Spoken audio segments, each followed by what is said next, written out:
বাংলাদেশে প্রতিদিন ঘটে যাওয়া গুরুত্বপূর্ণ ঘটনা ও নানা তথ্য নিয়ে আলোচনা এবং বিশ্লেষণে টিভিএন 24 নিউজ নেটওয়ার্কের নিয়মিত আয়োজন আলোচনায় বাংলাদেশ অনুষ্ঠানে দর্শক আপনাদের স্বাগত জানাচ্ছি। আমি আশফাক আহমেদ।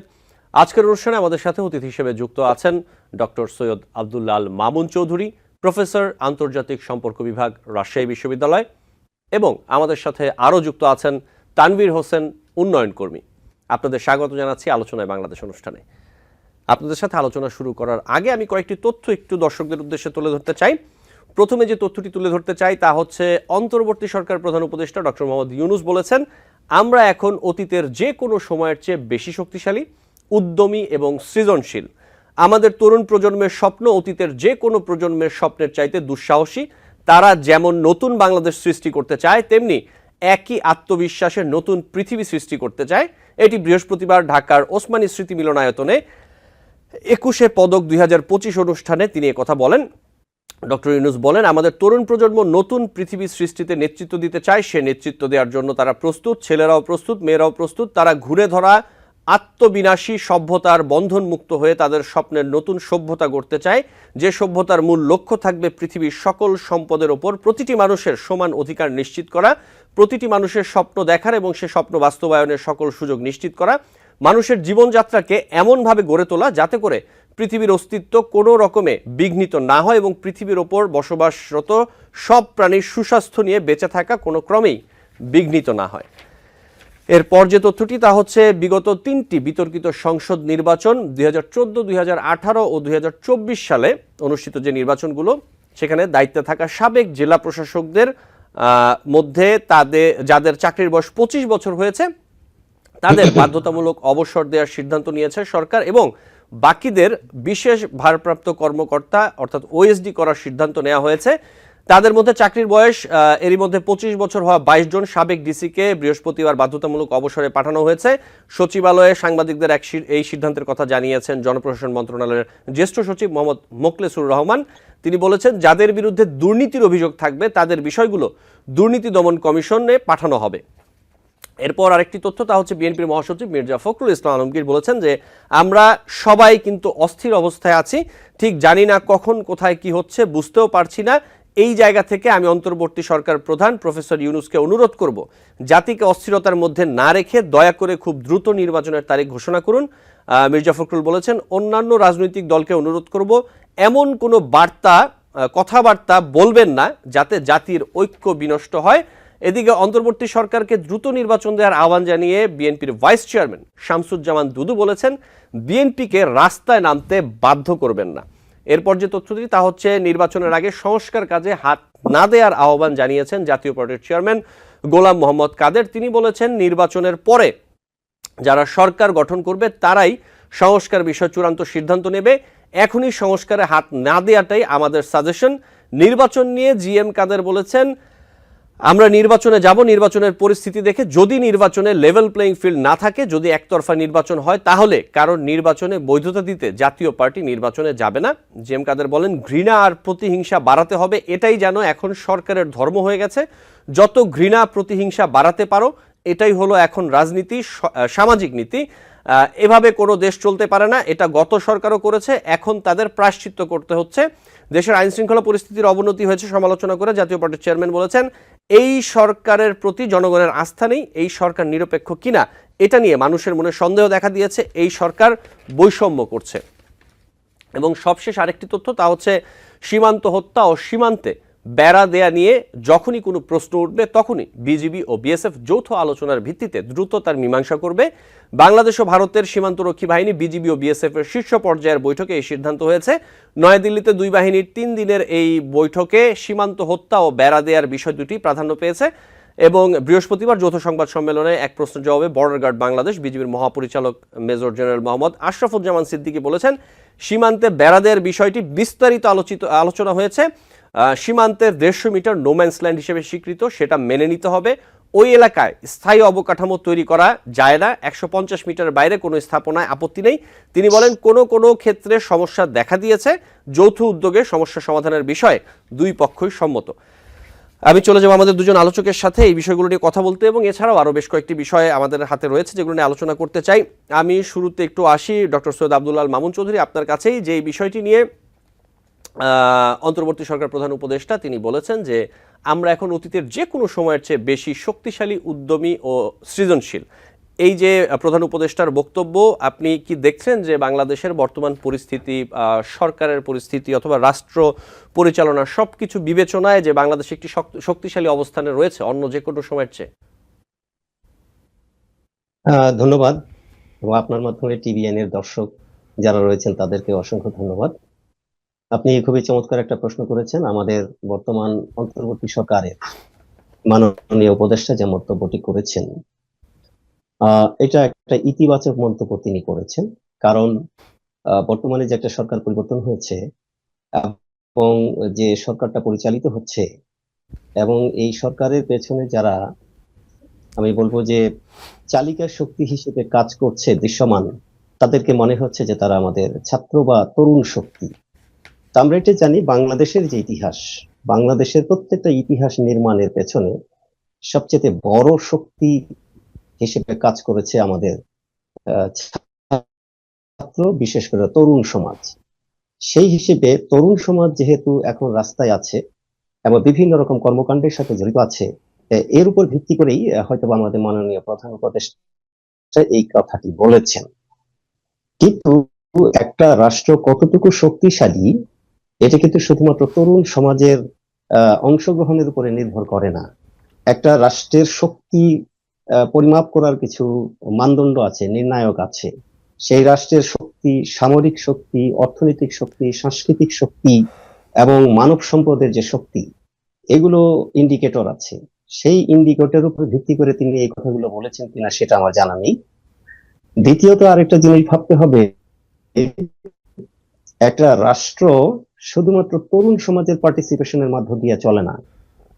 একটা রাষ্ট্রে জনগণের মধ্যে তরুণ প্রজন্ম আছে, বালক আছে, কিশোর আছে, যুবক আছে, বৃদ্ধ আছে, এরকম বিভিন্ন ক্যাটাগরির মানে জনগণ আছে। এবং প্রত্যেকটা ক্যাটাগরির জনগণের যখন আমরা বলবো তাদের চাহিদা পূরণ হবে, পাবে এবং এর মাধ্যমে তারা তাদের কাজ পারবে, তখনই আমরা বলবো যে এই সমস্যা, এই জি, আব্দুল আল মামুন চৌধুরী, জি আমি আবারও আসবো আপনার কাছে। আপনার সংযোগে সম্ভবত কোনো সমস্যা হচ্ছে, আশা করি এটি ঠিক হয়ে যাবে। আব্দুল আল মামুন চৌধুরী, আমি আপনার কাছে আসবো। জি, তানভীর হোসেন, নিশ্চয়ই আপনি আমাকে শুনতে পাচ্ছেন? স্থিতিশীল জি, তানভীর হোসেন, আমি আপনার কাছে যে বিষয়টি নিয়ে আসতে চাই, একই বিষয় আমি একটু সাথে যোগ করি যে একটি বিশেষ সাক্ষাৎকারে অন্তর্বর্তী সরকারের নৌ পরিবহন ও শ্রম ও কর্মসংস্থান মন্ত্রণালয়ের উপদেষ্টা ব্রিগেডিয়ার জেনারেল অবসরপ্রাপ্ত ডক্টর এম শাখাওয়াত হোসেন বলেছেন, মানুষের প্রত্যাশা সরকারের গতি ৮০ কিলোমিটার হোক, আমরা হয়তো ৪০-৫০-এ চলছি। সরকারের গতি কত কিলোমিটার দেখতে পাচ্ছেন, অথবা আপনার কাছে এই গতি কেমন মনে হচ্ছে? তানভীর হোসেন। ধন্যবাদ। মেজর জেনারেল শাখাওয়াত সাহেবের যে প্রসঙ্গটা আপনি বলেছেন, খুব ভালো একটা প্রসঙ্গ এনেছেন, খুব ভালো প্রশ্ন। সো উনার দিকটাতে দেখলে আমি যেটা মনে করি, উনি কিন্তু গত 15 বছর ধরে কিন্তু বিগত সরকারের বিভিন্ন বিষয় নিয়ে গঠনমূলক সমালোচনা করেছেন। এর আগে তিনি নির্বাচন কমিশনার ছিলেন। তিনি কিন্তু বক্তা হিসেবে উনি খুব দৃঢ়তার সাথে কথা বলেন। তো উনি যেটা, উনার ক্ষেত্রে আমরা যেটা দেখলাম যে উনি কিন্তু এর আগে, গত 6 মাস আগে কিন্তু উনি বলেছিলেন যে আওয়ামী লীগের মধ্যে যারা কোনো ধরনের সরাসরি কোনো অপরাধে জড়িত না, তাদের সাথে বা আওয়ামী লীগের দীর্ঘ রাজনৈতিক ইতিহাসকে সাথে নিয়ে তাদের সাথে কথা বলা যেতে পারে এবং তাদেরকেও সম্পৃক্ত করা যেতে পারে। রিসেন্টলি আমরা একই বক্তব্য আমরা দুজন তরুণ উপদেষ্টার মুখে একই ধরনের ইঙ্গিত আমরা আজকে কালকের বক্তব্যের মধ্যে পেয়েছি। সুতরাং এটা থেকে একটা জিনিস প্রমাণ হয় যে কিছু যারা আসলে সমাজকে ভালোভাবে বিশ্লেষণ করেন বা সমাজকে দেখেন, তারা কিন্তু কোনো না কোনো ভাবে ইঙ্গিতপূর্ণ ভাবে সত্যটাকে সামনে নিয়ে আসেন, সামনে বলেন। সো তিনি যেটা বলেছেন যে সরকারের গতি এখন 40 কিলোমিটার, এটা একইভাবে এটা তিনি হয়তো সরকারের অংশ হিসাবে সেটা বলার চেষ্টা করেছেন, কিন্তু একই জায়গাতে আমারও কিন্তু মামুন স্যারের মতো একটা কোশ্চেন থেকে যাচ্ছে যে আসলে সেটা ইন্ডিকেটর গুলো কি, কিসের উপর ভিত্তি করে আমরা ধরে নিব যে সরকারের গতি এখন 40 কিলোমিটার বা 60 কিলোমিটার কিংবা 80 কিলোমিটার। তবে জনপ্রত্যাশার কথা যেটা তিনি বলেছেন এটা সত্য।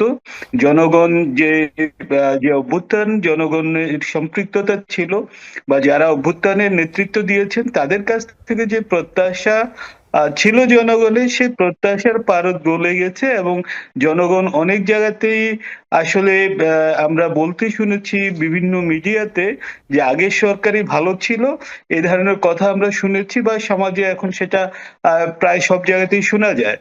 সুতরাং এই যে জনপ্রত্যাশা এবং সেই জনপ্রত্যাশার বিপরীতে সরকারের যে পদযাত্রা, সেটা আমার কাছে মনে হয় যে খুব ছন্দে নেই, সেখানে খানিকটা ছন্দপতন আছে।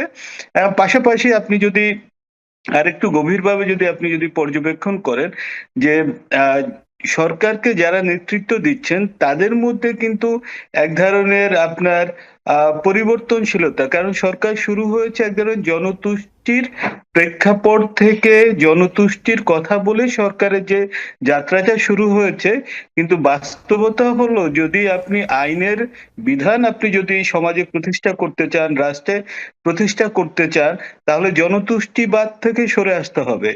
এখানে আসলে প্রশ্ন থেকে যায় সরকার সেই জনতুষ্টিবাদ থেকে কতটা সরে এসে রিয়েল গভর্নেন্স, গুড গভর্নেন্স এর দিকে হলো যে সরকার আপনার হলো মনোযোগ দিতে পেরেছে। আমি এই প্রসঙ্গে আরেকটু বলি যে আপনার যে 40 জন বা কম বেশি আহ, আপনার হলো যে ইয়েকে, ডিসি কে আপনার হলো যে অপসারণ করা হলো, তাদেরকে, একজন যখন মানুষ ডিসি হয় তিনি কিন্তু একটা পরিপূর্ণভাবে একটা অভিজ্ঞতা নিয়ে আসছেন, তাহলে সরকার এদের সেই অভিজ্ঞতাগুলোকে ব্যবহার করতে চাইলেন না, শুধুমাত্র একটা রাজনৈতিক সরকারের সময় তারা দায়িত্বে ছিলেন। সো এই যে সরকারের ডিসিশন নেয়ার প্রক্রিয়া, তাদেরকে যে বিদায় করা হলো, বাদ দেওয়া হলো বা কাউকে কাউকে ওএসডি করা হলো, সেখানে দেখা যাচ্ছে যে এমনিতেই আমাদের দক্ষ জনশক্তির যথেষ্ট অভাব আছে। তো সরকার যদি তার দক্ষ জনশক্তিকে আরো বেশি নিরুৎসাহিত করে বা আরো বেশি তাদেরকে, সরকারের জনশক্তি সরকার যেভাবে পরিচালিত হয় সেক্ষেত্রে তো সরকারের প্রশাসনের এই কর্তাগুলো খুব ইম্পর্টেন্ট। সো আপনি যখন আপনার টিমের ইম্পর্টেন্ট প্লেয়ারদেরকে সাইড বেঞ্চে বসিয়ে রাখেন বা মাঠ থেকে তুলে নিয়ে যান, তাহলে কোচ হিসাবে মাঠের মধ্যে দল চালানোটা নিশ্চয়ই খুব চ্যালেঞ্জিং হবে। তো এই বিষয়গুলো আসলে সরকারের গতিকে তীব্রভাবে, আমার কাছে মনে হয় যে এগুলো অনেকখানি স্পিড ব্রেকারের মতো কাজ করবে এবং সেটা সেই ক্ষেত্রে নিশ্চয়ই একটা সংখ্যা থেকে যাচ্ছে। পাশাপাশি রাজনৈতিক দলগুলোর মধ্যেও কিন্তু আস্থাহীনতা তৈরি হয়েছে। সুতরাং সবকিছু মিলিয়ে তিনি যে স্কোর দিয়েছেন, আমি হয়তো একজন নাগরিক হিসেবে সেই স্কোরটা আরেকটু কমই দিতে চাইবো। ধন্যবাদ। জি, তানভীর হোসেন, আপনাকে ধন্যবাদ। ডক্টর সৈয়দ আব্দুল্লাহ মামুন চৌধুরী, নিশ্চয়ই আপনি আমাকে শুনতে পাচ্ছেন, ধন্যবাদ। আমি আপনার কাছে একটু আসি যেই বিষয়টি নিয়ে, পুরনো 4 জেলাকে প্রদেশ করার ও জেলা পরিষদ বিলুপ্তের যে প্রস্তাব জনপ্রশাসন সংস্কার কমিশন দিয়েছে তার সমর্থন করেন না বলেছেন স্থানীয় সরকার সংস্কার কমিশনের যে প্রধান তোফায়েল আহমেদ। তিনি বলেছেন, আমি প্রদেশ করার পক্ষে না, জেলা পরিষদ বিলুপ্ত করা যাবে না, সেটিকে আরো শক্তিশালী করতে হবে। আমরা যেটা দেখতে পাচ্ছি যে একটি সংস্কার কমিশন একটি প্রস্তাব দিয়েছে, আর একটি সংস্কার কমিশনের প্রধান বলছেন যে তিনি এটির পক্ষে না। এই বিষয়টি আপনি কিভাবে দেখছেন, আব্দুল্লাহ মামুন চৌধুরী? দেখুন, বিষয়টা হচ্ছে যে আমি প্রদেশ কেন করব বা কেন করব না, একটা আমি একটা সরকার, তার একটা অ্যাডমিনিস্ট্রেশন আছে, সেই অ্যাডমিনিস্ট্রেশনকে আমি কিভাবে সেন্ট্রালাইজ করব বা ডিসেন্ট্রালাইজ করব বা কতগুলো ইউনিটে এটাকে ভাগ করব, সেটা ডিপেন্ড করে যে আমি সরকারের সেবাটা কিভাবে জনগণের দোরগোড়ায় পৌঁছায় দিব। যদি মনে হয় যে বিদ্যমান রাষ্ট্রীয় যে স্ট্রাকচার বা অ্যাডমিনিস্ট্রেটিভ স্ট্রাকচার, সেই স্ট্রাকচার যদি দায়ী হয়ে থাকে যে জনগণের দোরগোড়ায় সেবা পৌঁছাতে, তাহলে সেই স্ট্রাকচারটাকে রিঅর্গানাইজ করা যেতে পারে। এখন আমি তো ইচ্ছে করলেই একটা সিদ্ধান্ত নিয়ে নিতে পারি না, আর এটা ডিপেন্ড করবে যে রাষ্ট্রের বৃহত্তর কল্যাণের জন্য কি দরকার। আপনি দেখেন যে বাংলাদেশ যে রাষ্ট্রটা, এটা খুবই ছোট আয়তনের একটা রাষ্ট্র। আপনারা দেখেন যে ব্রিটিশ ভারতে যখন মানে বঙ্গ বিভক্তি করা হয়েছিল, তখনও কিন্তু ব্রিটিশরা একটা যুক্তি দিয়েছিল যে তখনকার সময়ের যে যোগাযোগ ব্যবস্থা, এই যোগাযোগ ব্যবস্থার কারণে কলকাতা থেকে একটা বৃহৎ বাংলার অঞ্চলের শাসন করা সম্ভব হচ্ছে না, সময় মতো সেবাটা পৌঁছে দেওয়া যাচ্ছে না। এই জন্য যদি ঢাকা কেন্দ্রিক আলাদা একটা আসাম ও বাংলা হয়, তাহলে তারা সেবাটা পৌঁছে দিতে পারবেন।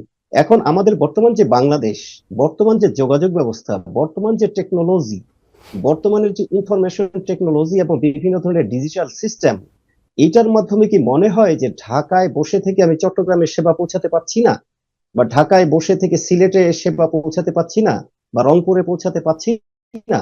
যদি এরকম বাস্তবতা হয়, এমন কি মনে হয় যে যে ঢাকা থেকে একটা পণ্য চট্টগ্রামে দ্রুত পৌঁছানো যাচ্ছে না? ভারতের যে প্রবলেম যে তারা সেভেন সিস্টার সে পৌঁছাতে পারছে না, হাজার হাজার মাইল তাদের দূরে। এখন আমাদের যে ব্যবসা বাণিজ্য, এমন কি মনে হচ্ছে যে ঢাকা থেকে দূতান্ত প্রত্যন্ত অঞ্চলে ব্যবসা বাণিজ্যের কানেকশন করা যাচ্ছে না? যদি এগুলো হয় যে হ্যাঁ, ঢাকা থেকে চট্টগ্রাম, সিলেট বা রংপুর বা রাজশাহী এই অঞ্চলগুলো এত বেশি দূরত্ব যে এগুলো মেনটেন করা যাচ্ছে না, তাহলে হয়তো বা এটাকে প্রদেশ করে সেই প্রদেশের উপরে ক্ষমতা দিয়ে সেই সেবাটা দেয়া যেতে পারে।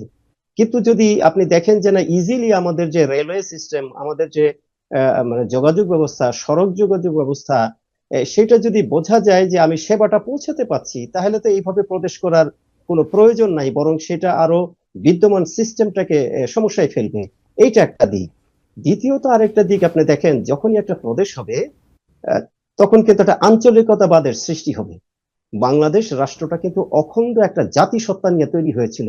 1971 সালে আমরা যখন দেশটা স্বাধীন করেছিলাম, তখন এই রাষ্ট্রটা হয়েছিল জাতি রাষ্ট্র। বুঝতে হবে জিনিসটা। এখন হয়তো নানান মত পথ তৈরি হতে পারে, সময়ের পরিবর্তনে নানান ধরনের ন্যারেটিভ সৃষ্টি হয়, কিন্তু আমার আগের প্রজন্ম যে ভাবনাটা ভেবেছিল, সেই ভাবনাটা ওই সময়ের বাস্তবতায় সঠিক ছিল ধরে নিয়েই আমাকে এগোতে হবে। আমার আগের প্রজন্ম ভেবেছিল যেভাবে যে বাংলাদেশ একটা ভাষা ভিত্তিক, সংস্কৃতি ভিত্তিক একটা জাতি রাষ্ট্র হবে, সেই জাতি রাষ্ট্রের পরিমণ্ডলের মধ্যে আমরা যখন এইভাবে প্রদেশ করে ফেলবো, তখন অবশ্যই আপনাকে কি করতে হবে? ক্ষমতার বিকেন্দ্রীকরণ করতে হবে।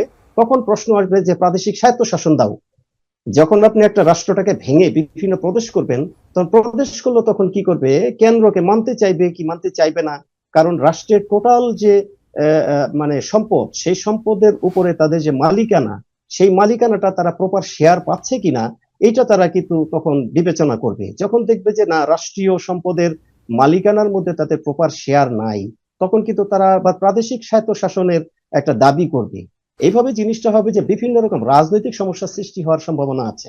সেই দিক থেকে বিবেচনা করলে বাংলাদেশের মতো একটা ছোট রাষ্ট্রে আহ আহ, মানে প্রদেশ করার কি প্রয়োজন আছে, সেটা নিয়ে প্রশ্ন আসতে পারে। আমরা বিভাগগুলোকে যদি শক্তিশালী করতে পারি, আমরা যদি জেলা পরিষদগুলোকে বা জেলার যে লোকাল গভর্নমেন্ট আছে, এলজিইডি যেটা বলা হয়, আমরা যদি লোকাল গভর্নমেন্ট গুলোকে শক্তিশালী করতে পারি, আমরা যদি উপজেলা সিস্টেমটাকে যদি শক্তিশালী করতে পারি, তাহলেই কিন্তু রাষ্ট্রের যে মৌলিক লক্ষ্য, যে রাজধানী থেকে রাষ্ট্রের প্রত্যন্ত অঞ্চলে যেন খুব দ্রুত সেবাটা পৌঁছে দেওয়া যায়। আর আমরা যদি একটা সৎ এবং নির্বাচিত, সুষ্ঠু গণতান্ত্রিক প্রক্রিয়ায় নির্বাচিত জনগণের আস্থার সরকার প্রতিষ্ঠা করতে পারি, এবং সেই সরকার যদি কোনো দুর্নীতি না করে, তাহলে কিন্তু এত রকম সংস্কারের দরকার নাই। আমাদের কিন্তু যেটা বলবো যে যেখানে হাত দেওয়া দরকার সেখানে হাত না দিয়ে চোখ বন্ধ করে বিভিন্ন জায়গায় হাতড়ে বেড়াচ্ছি। আমাদের কিন্তু মেইন সমস্যা চরিত্রের মধ্যে। আমরা যেই সরকারে যাচ্ছি এখন এক হয়ে যাচ্ছি। 1991 সালে আমরা এরশাদের বিরুদ্ধে আন্দোলন করলাম, এরশাদকে বললাম যে সে স্বৈরাচার, আমরা সবাই ভালো।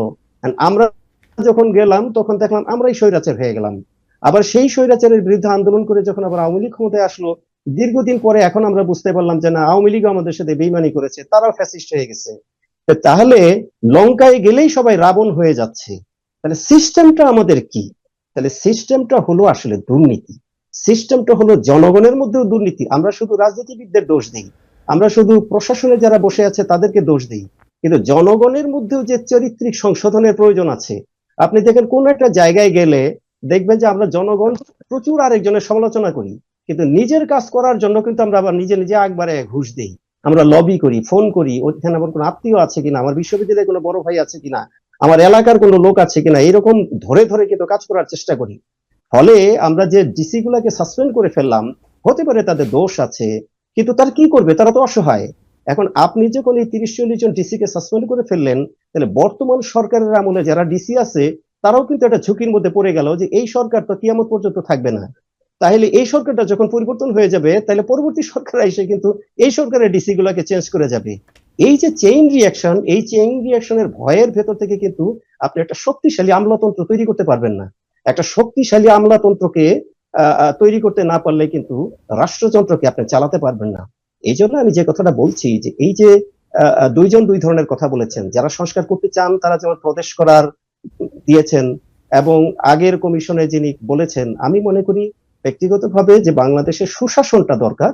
সুশাসন প্রতিষ্ঠা করার জন্য বাংলাদেশের যে বর্তমান সিস্টেম আছে, আমাদের যে সংবিধান আছে, আমাদের যে বিভিন্ন ধরনের নিয়ম কানুন আছে, নিয়ম কানুন পরিবর্তন করার কোনোই প্রয়োজন নাই।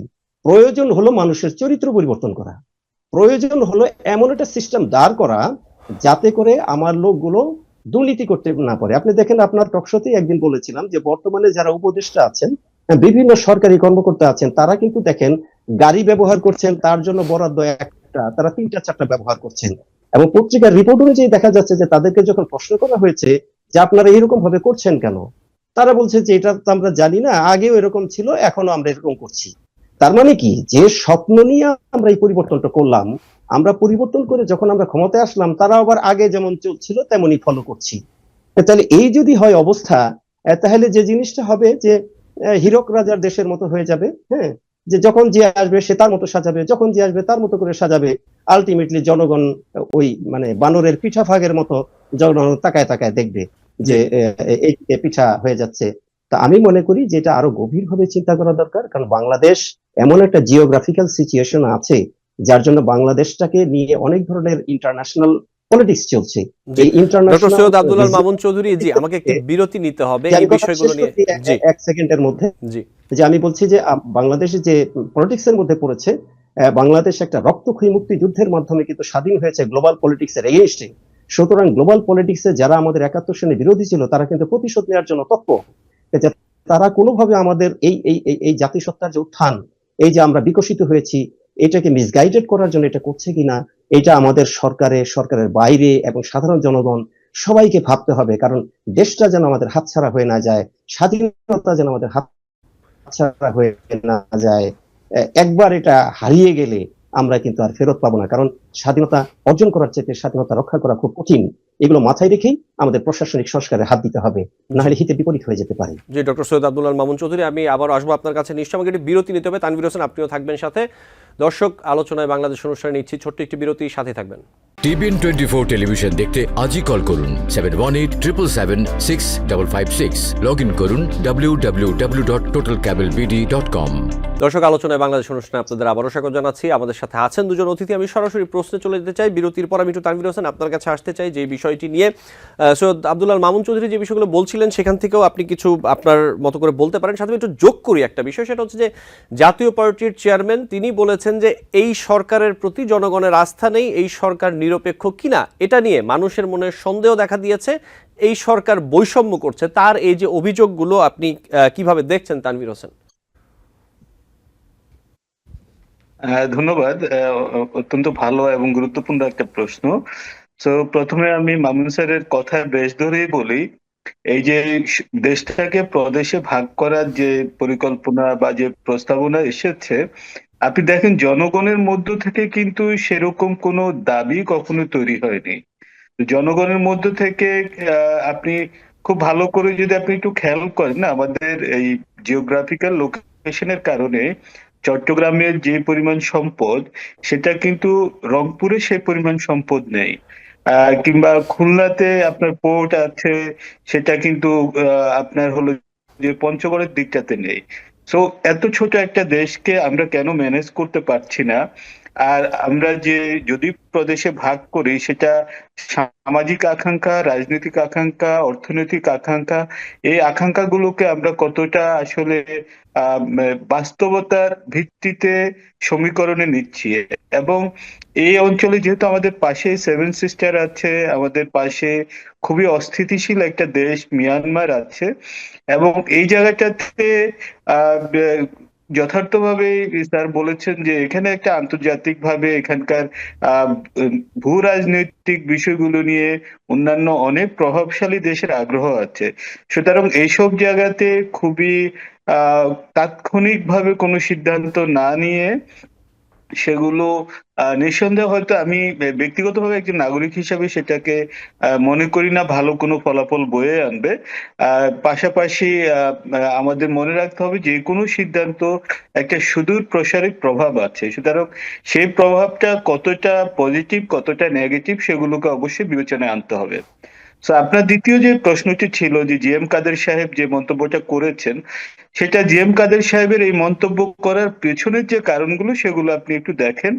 সরকার গঠন করার পর থেকে আমরা কিছুদিনের মধ্যে আমরা দেখলাম যেটা বৈষম্য বিরোধী ছাত্ররা নিজেরাই একটা রাজনৈতিক দল হয়ে উঠেছে এবং সরকারের সাথে তাদের সাথে গত দুদিনের পরিস্থিতি যদি আপনি দেখেন সেটা হলো কুয়েটে ছাত্র দলের সাথে একটা ঘটনা ঘটলো, আবার আপনার হলো যে সিলেটে সম্ভবত সিলেটে আপনার হলো যে শিবিরের সাথে আবার হলো যে আরেকটা ঘটনা ঘটলো। আজকে সন্ধ্যায় ঢাকা বিশ্ববিদ্যালয়ে মিছিল হয়েছে শিবিরের যে রাজনীতি তাদের বিরুদ্ধে।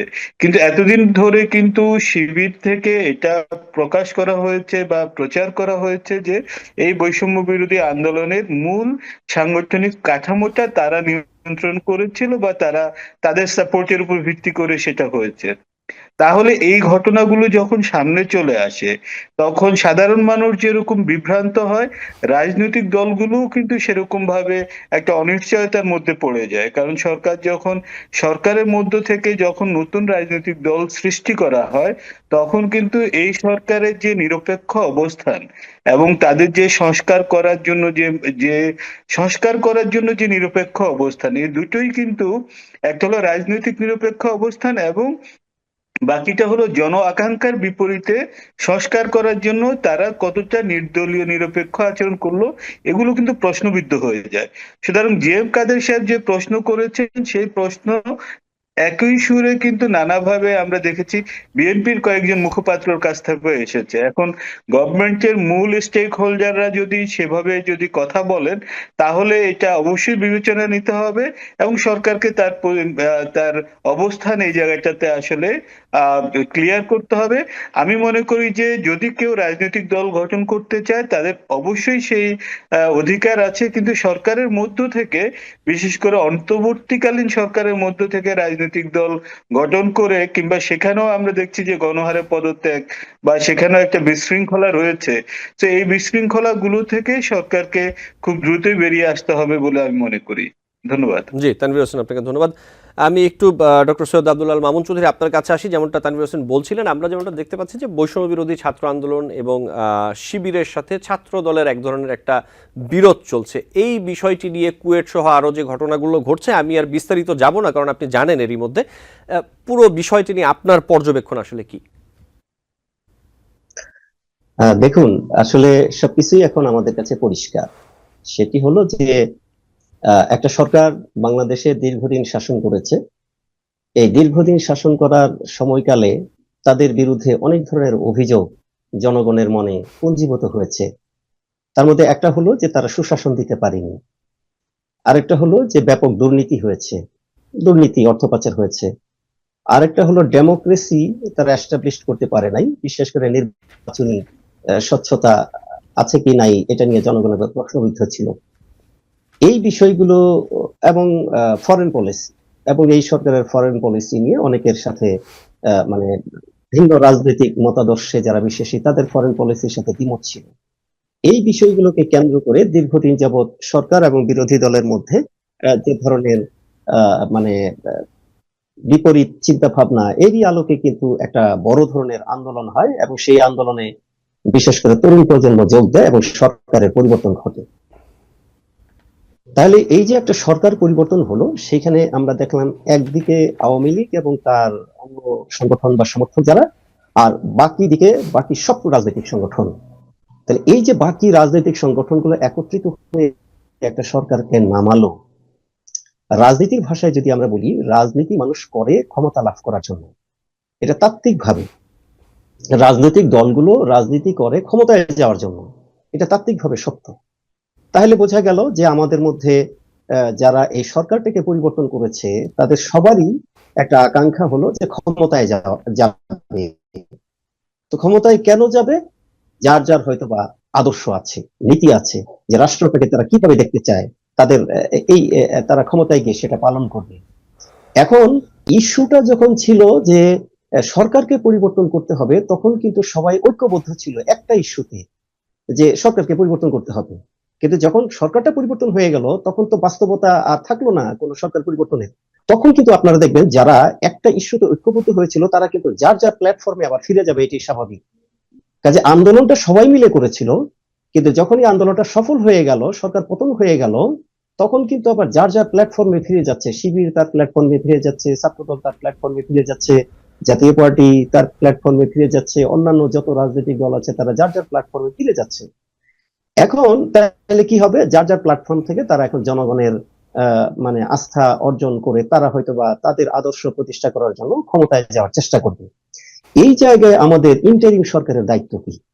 এই ইন্টারিম সরকারের দায়িত্ব হলো রেফারির মতো।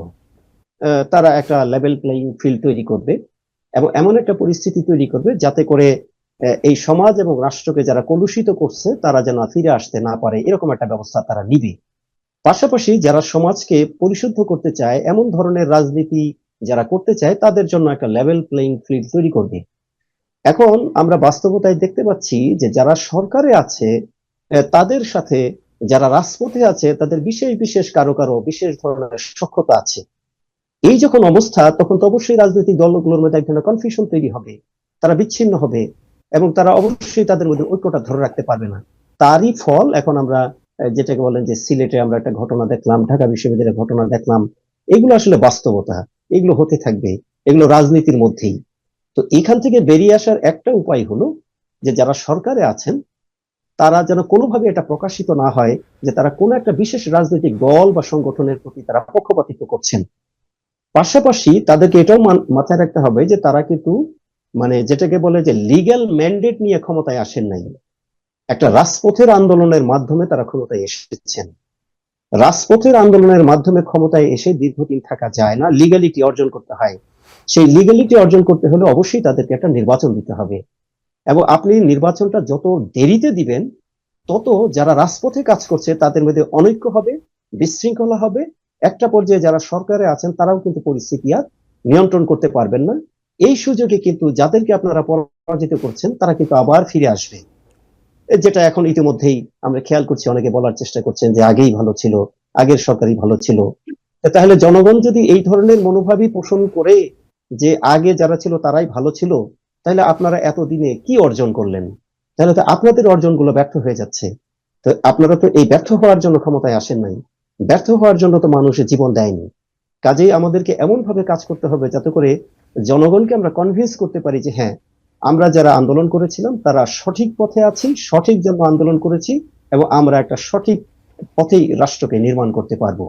তা আমি মনে করি যে এই কাজটা যদি আরেকটু যদি ছোট্ট 1 মিনিটে যুক্ত করি, আপনি দেখেন বাংলাদেশের ইতিহাস যদি সেই পাকিস্তান আমল থেকে আপনি দেখেন, যখন আমরা রাষ্ট্রটা তৈরি হলো পাকিস্তান, তখন আমাদের একমাত্র মুসলিম লীগ ছিল লিডার। মুসলিম লীগ যখন তার দলের মধ্যেই বৈষম্য তৈরি করলো, সেটা ভেঙে কিন্তু আবার আওয়ামী মুসলিম লীগ হলো। তারপরে যখন দেখা গেল যে দুই অংশের মধ্যে শোষণ হওয়ার কথা না, একটা ন্যাশনাল বিল্ডিং হওয়ার কথা, যখন শোষণ হলো তখন কিন্তু আমরা স্বায়ত্তশাসন স্বাধিকার দাবি করলাম। একটা পর্যায়ে কিন্তু আমাদের মধ্যে সম্পর্কটা থাকলো না, যুদ্ধ করলাম। এইটাই তো বাস্তবতা, যে আপনি যে কমিটমেন্ট দিয়ে আসবেন সেই কমিটমেন্ট যদি আপনি রক্ষা করতে না পারেন, তখন যারা এতদিন আপনার পক্ষে ছিল তারাই কিন্তু আপনার শত্রু হয়ে যাবে। এইটাই স্বাভাবিক, পৃথিবীতে এইটাই ঘটে। তো এখন একটা সরকার আমরা প্রতিষ্ঠা করেছি জনগণ একটা কমিটমেন্টের জায়গা থেকে। সেই কমিটমেন্ট তো আজকে বিএনপি দেখছে যে তার ওই কমিটমেন্ট থেকে তার জায়গাটা পাচ্ছে না, আজকে জাতীয় পার্টি দেখছে তার মতো পাচ্ছে না, আজকে জামাতে ইসলামী হয়তো দেখছে তার মতো করে পাচ্ছে না। ছাত্রদের মধ্যে অনেকে দেখছে যে আমরা সবাই মিলে বৈষম্য বিরোধী আন্দোলন করলাম, কিন্তু কমিটি করে দেয় ঢাকা থেকে। তাহলে রাজশাহী বিশ্ববিদ্যালয়ে যারা কাজ করলো তারা তো কোনো কিছু পাচ্ছে না। চট্টগ্রাম বিশ্ববিদ্যালয়ে যারা কাজ করলো, যেটা ওপেনলি বিভিন্ন ফেসবুকে আসছে, যে সমন্বয়কদের মধ্যেই অনেকে বলছে যে সবকিছু সেন্ট্রালাইজড হয়ে যাচ্ছে।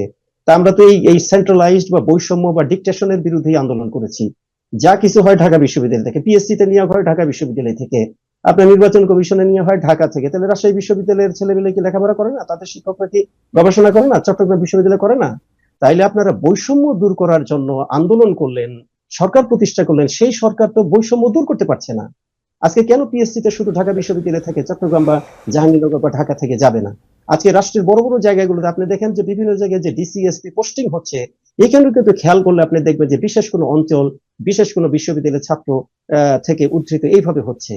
তো তাহলে এই জিনিসগুলো হতে থাকে যখন হয় যে জনগণের কাছে আপনার সরাসরি জবাবদিহিতা থাকে না।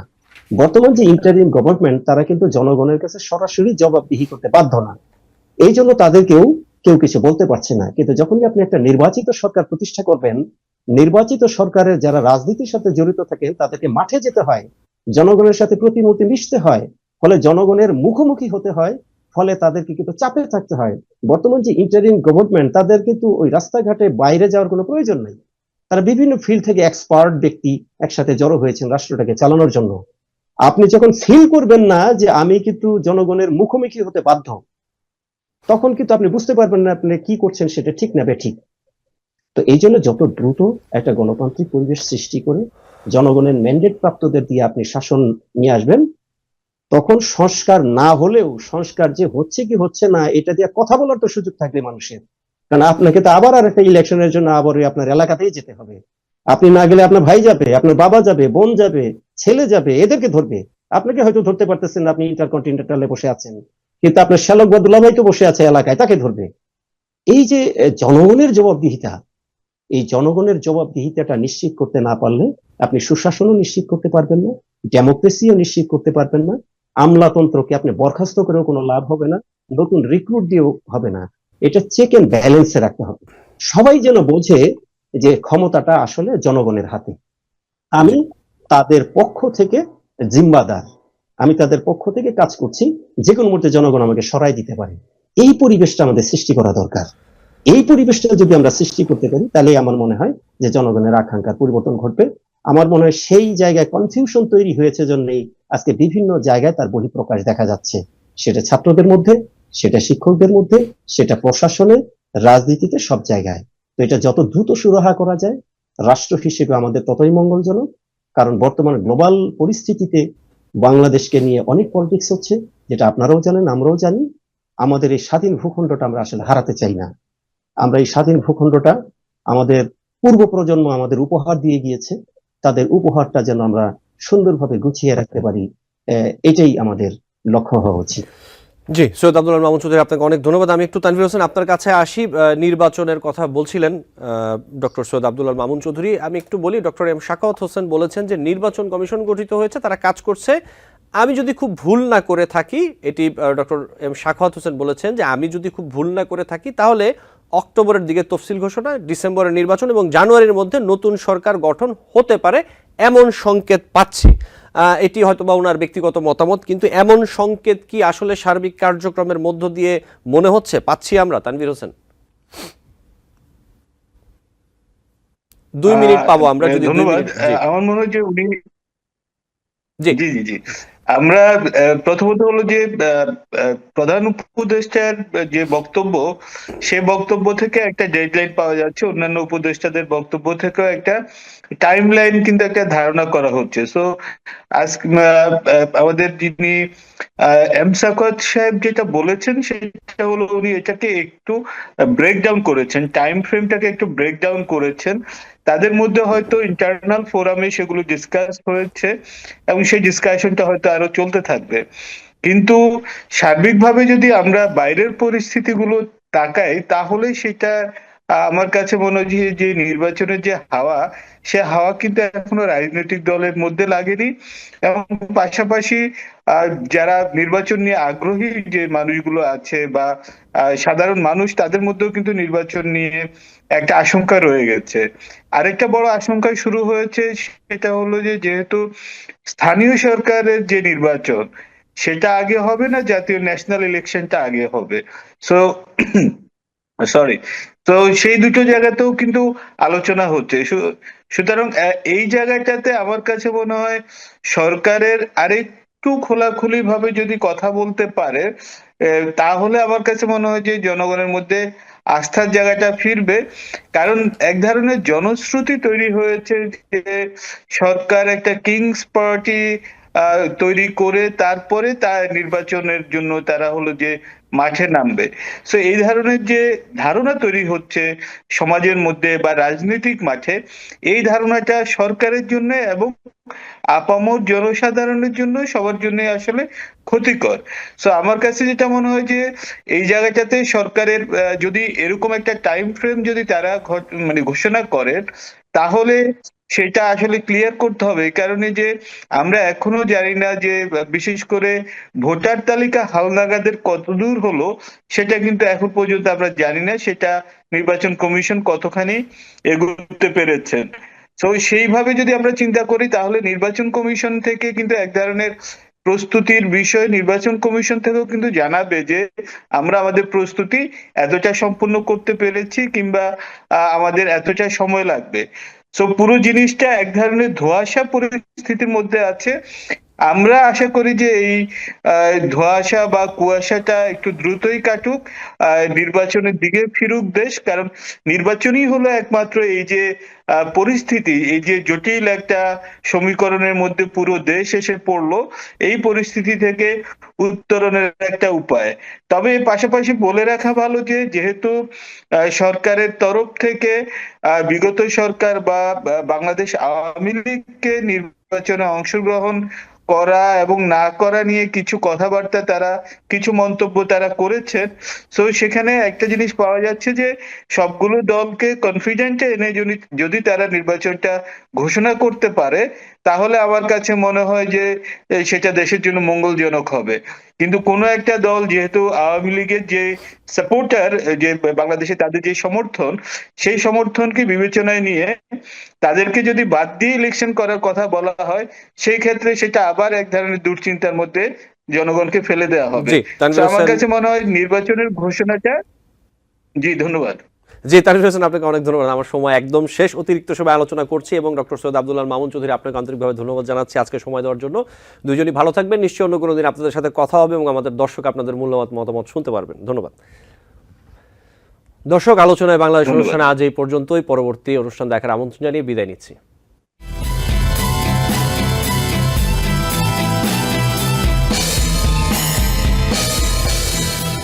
টিবিএন 24 টেলিভিশন দেখতে আজই কল করুন 7187776556। লগ ইন করুন www.totalcablebd.com। নিউ ইয়র্ক থেকে সম্প্রচারিত টিবিএন 24 টেলিভিশন বিশ্বজুড়ে বাঙালির কণ্ঠস্বর।